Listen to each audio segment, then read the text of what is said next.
আসসালামু আলাইকুম রহমতুল্লাহি বারাকাতু। আচ্ছা, আমরা একটা বিষয় ফেস করে আসতেছি, সেটা হচ্ছে ইংরেজিতে আমরা ভালো কিছু করতে পারতেছি না, অর্থাৎ ইংলিশ ল্যাঙ্গুয়েজে কোনো কিছু ভালো করতে পারতেছি না।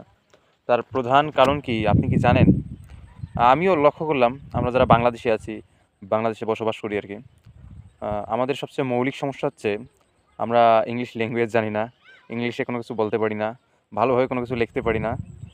তবে আমরা একটা বিষয় লক্ষ্য করলাম, সেটা হচ্ছে আমরা ক্লাস 1 থেকে শুরু করে ক্লাস 12 পর্যন্ত কিন্তু আমাদেরকে ইংলিশ পড়ানো হয়, ইংলিশ গ্রামার্সের রুল শেখানো হয়, রুলস মুখস্থ করানো হয়।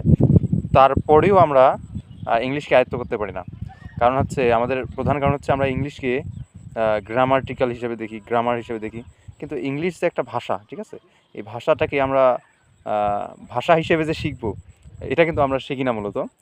ইংলিশ ল্যাঙ্গুয়েজকে আমরা ল্যাঙ্গুয়েজ হিসেবে শিখবো, এটা শিখলেই আমাদের ভালো কিছু ফিডব্যাক আমরা পাবো। কিন্তু আমরা যখন গ্রামাটিক্যাল রুল মুখস্থ করি, এক্ষেত্রে ওই গ্রামারের নিয়ম এগুলোই শিখতে পারি আর কি, ঠিক আছে।